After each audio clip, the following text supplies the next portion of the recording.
Kuna namna ambavyo unaweza kukutana na mgonjwa ambaye anahitaji hewa na hauna oksijeni nyumbani. Wote tunajua hakuna oksijeni nyumbani. Watu wengi hatuna mitungi ya oksijeni nyumbani unless ulikuwa na mgonjwa ambaye alikuwa anatumia oksijeni na ukawa nayo nyumbani. Kwa hiyo mgonjwa kama amepoteza fahamu na unahitaji kumpa oksijeni nyumbani.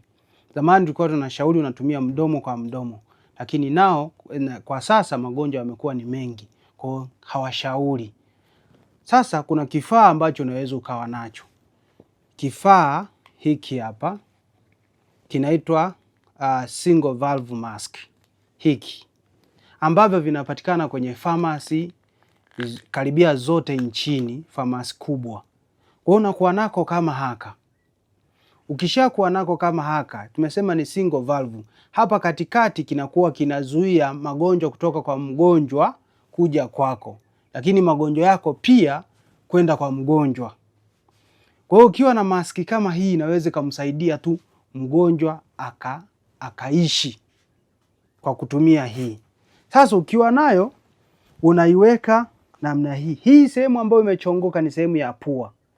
Na hapa amekucholea ameandika nose ambayo ni pua. Kwa hiyo unaweka namna hii. Ukishaweka unanyanyua kidogo kama tulivyoonyesha kwenye video iliyopita. Kwa hiyo unanyanyua, alafu unatumia hewa yako kumpa hewa. Unachokiangalia ni kifua kinapanda. Kama kifua kinapanda, maana yake unampa hewa vizuri. Kwa hiyo nitakuja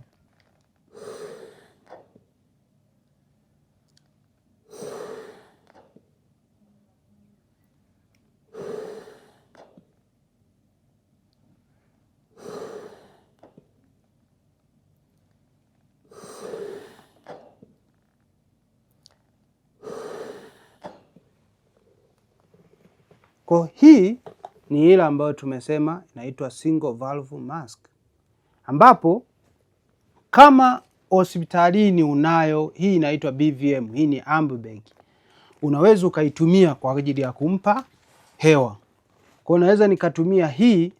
Kwa kinachotofautisha ni kwamba hii imeunganishwa kwenye hii begi. Hii ni ile mask. Kwa hiyo imeunganishwa kwenye ile begi. Kwa hiyo una open, unaweka alafu unafungua njia ya hewa. Ukifungua hakikisha umetumia tekniki ya EC. Hii ni C. Unaweka namna hii. Vidole vyako vingine vitatu vinashika kwenye engo kwenye mataya, kwenye taya la mgonjwa. Kazi yake ni kunyanyua. Alafu unampa hewa namna hii.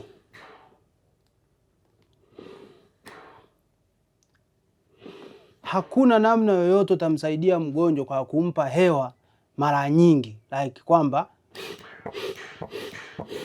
ukiona mtu yoyote anafanya hivyo, anafanya makosa makubwa na hauwezi kumsaidia mgonjwa. Kwa hiyo unachotakiwa ni kumpa hewa kidogo. Ukiona kifua kimepanda namna hiyo, unatulia, unampa tena.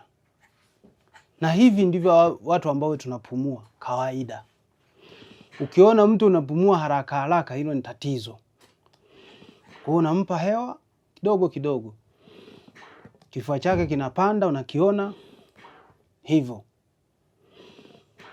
Safi. Utaona oksijeni yake inapanda na umemsaidia mgonjwa, anaweza kufika hospitali au mgonjwa akanyanyuka kabisa akawa hai tena.